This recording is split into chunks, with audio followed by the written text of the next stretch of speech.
Let's check in with Megan Mooney because just 4 minutes away from Great Day, Washington, you're talking cars today, Megan. Yeah, Ellen, we talk a lot about our health on our show, but this morning we're talking about one of our biggest investments, our cars.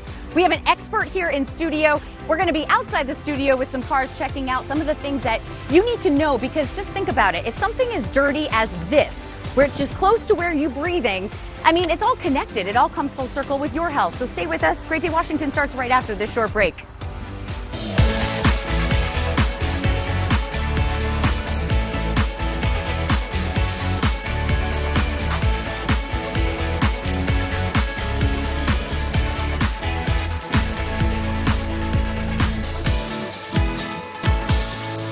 We're going to head on out to where Megan Mooney is. She's going to actually help our cars get healthy with an expert. Meg, what's going on? Hey, so I'm actually going to start out with a serious statistic right now, because next week is August, and the Institute for Highway Patrol says that August is the second highest month where car crashes happen. But this car expert, Shari, she says she's the queen of horsepower, is telling us this morning that the health of our car can make all of the difference. It's a big deal, Shari. Tell us more. It is a big deal. It's your second largest investment. If you're a millennial, it's your largest investment because you don't own a home. And there's three mistakes that people make when they look for a good auto repair shop. The first one is calling them and asking for a quote. You don't want to do that. It doesn't tell you anything about how they work on your car or how they're going to serve you better. And tires are one of the #1 reasons for accidents at this time of year, Megan. So tell us what we can kind of explain to the maintenance shop about an issue. So, for example, the penny issue. The penny test. So if you look at a tire on your car and you go, look, this tire looks great, but then you can't see back here, you don't see what's on the ground. So when a repair shop takes your car, they put it up on a lift so you can see. One of the tests is you can take a penny, you turn Lincoln upside down, and if your tire tread goes to his forehead, then you have good tread on your tire. If he doesn't, like for instance here, this tread isn't good, so you can see where here we were okay, here we are not. All right, this is the same tire though. It's the same tire, but it wears different. If your so alignment that's when we have is to off, rotate it. All right. It is. Speaking of rotating, you say that if we have these kind of winter tires, then we need to take them off come spring and summertime. We shouldn't just keep them on our car. I mean, this is a big investment. No, winter tires are extremely expensive. They have studs that come out of them. They're made to go into snow. So they have studs that are located here, and they're made to go into snow.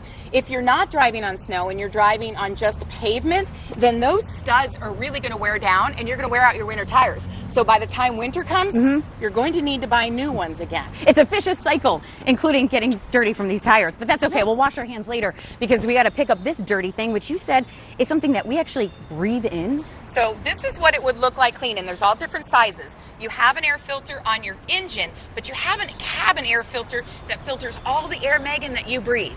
And I'm sure you don't mind breathing air out of this, but imagine that air is going to go through this. So every time you take your car in 3 times a year, you want to say to them, please change my cabin air filter.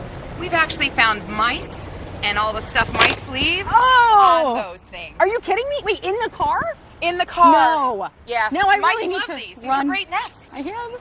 Oh, all right. So, and a cabineer, I mean, I've never heard of that before. And it's kind of like, well, why do I need to know about it? Because the maintenance guys are just going to take care of it. But you say being an educated car owner is so important. So when we get back here a little bit later in the hour, we're going to go through some more car parts to help us out. Car 101 with the queen of horsepower. Guys, we'll send it over to you in the studio for now. And coming up ahead, well, you're back out to Megan Mooney, who's been spending time getting car tips from an expert. More on that after this short break. Welcome back to Great Day Washington. This morning, we're making sure that we are very smart car owners this morning with the queen of horsepower, Shari Pheasant. So, Shari, just give us a little down low as far as making sure that we know if our car isn't starting, that we've done all the preparation possible to know what these parts are to make that happen. So then we're calling the maintenance guy and saying, here's the issue, not what's the problem. Sure, it helps to know, just like when you go to the doctor, you know what your body parts are, so you know what to refer to. So let's talk about your starting system first, Megan. That begins with your battery. This is the big boy that keeps the power going through your car. Or big girl. Or big girl, you're right. And then these are your terminals. So your terminals will sometimes have a lid on them or not, and you want to make sure they're clean like the battery on this car right here. But what keeps this bad girl or bad boy going is this alternator here. If you get in your car and you hear and it's not starting, it's normally 90% of the time you have a problem with your alternator. It's not powering your battery like it should. Those are two parts that start your car. I would grab a pen if I were you guys watching. I'm ready to do the same, just to jot all these things down, because it makes you smarter as a car owner. Well, and it shows the car service shop that you care about what you have. You need, knowledge is power. You know that, Megan. I do know that, Shari. Oh, yeah. And there's a few things you can't see on an engine, but they're important. Inside this engine here, you have what's called a spark plug. And see that little tiny space right up in the top there? That is a measured space. And what these do is they ignite your fuel once it's in your engine. Makes sense. Now, you used to see a carburetor, a big round thing up top here. We don't have those anymore. We have fuel injectors. That is what brings your gas from your fuel tank into your engine. So these, you can't see them, but they're important. Kind of rounding that all out. Speaking of engine, the engine light. That pops on a lot, and then I'll bring it in for maintenance, and they're like, oh, let's just, blow these tires up or something. I don't know if you guys have the same issue, but then the engine light stays on. What's up with that? So there's a lot of different reasons that your engine light will come on. The main thing that it's telling you is there's something going on with your car. Don't leave that engine light on. Here's a part you don't see as well. If you do emissions testing, you know what a catalytic converter is, and if not, you have a catalytic converter on your car. And thank you for saying it slowly. Catalytic converter, yes. And what it looks like on the inside is it's this little weaved net in here. And that's what it looks like when it's operating properly. Your fuel goes through it, and then it filters it so that your emissions are low. When your check engine light comes on, one of the things could be that you have too much heat going on in your car. Something's happening. And then that's what your catalytic converter looks like. So you can see the fuel can't go through there.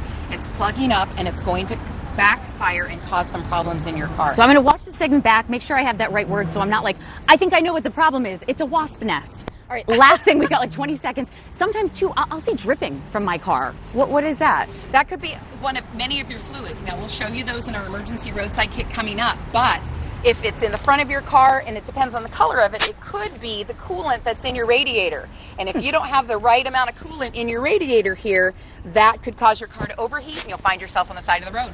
You are so good, Shari. You're making me feel like a stronger, independent woman when I go over to the car maintenance. I know. All right, we've got more from Shari, including how to build a safety kind of kit so that next time if there's an emergency or something like that on the road, we're going to be prepared for that as well. Guys, we'll send it over to you. Well, welcome back to Great Day, Washington. Well, let's get some more car knowledge from the Megan Mooney. Megan, what's going on out there, you and your car and your knowledge and stuff? Hey, so everybody knows Shari Pheasant, who is the queen of horsepower. She has some things for us to tell us what we need to put in our emergency kit in our car. You say that if we can't change a tire with a jack, you said that there's a nifty product. Tell us about this. Sure. So this is a shortcut for you if you can't change your tire. It's called Fix-A-Flat, and you hook it up to your tire, and it'll fill the hole and fill your tire so you can get somewhere where it's needed. How awesome is that? And look at all these fluids. Do we really need all of this? Sure. So this is your coolant, your windshield washer fluid, your oil. We've got your power steering fluid and your brake fluid, and these can all be topped off as needed on your car. That's smart. What about these? So these are jumper cables. You always want to have these. If your battery and your alternator that we showed you earlier have gone down, this, just another car, will get you back up and going from the side of the road. And again, you've got the materials right in your car, so that's good. What about these accessories here? So you want some paper towels, some gloves, obviously some food so you don't get real hangry on the side of the road. Yes. Some water, or not now. just for you, or now, for you or your vehicle, and a flashlight. Awesome. Okay, and then a first aid kit is always good too. Oh, first aid kit, because you never know. Last thing, your book, 25 car tips for women, says that we can save $30,000. We couldn't fit this in your suitcase because you came from Nevada. You gave it to the woman who checks the suitcase, but she did. The gal saw it in my suitcase when I got checked in baggage, and she loved it, and so I gave it to her. $30,000 she's going to save now. Right, because if you hold on to your car 11 to 17 years, that's when it reaches its greatest value. And if you maintain 3 times a day or 3 times a year, you'll save $25,000 to $30,000 on the lifetime of your car. That is an awesome advice. Take care of your car, because if you take care of your car will take care of you. I know. All right, awesome. Thank you so much, guys. We'll send it over to the studio. Do you feel like you learned a lot today here? I learned a ton. Thank you so much, Megan. And we're going to teach some more stuff. Listen to this. Our friends at McDonald's are celebrating. It's National Delivery Day.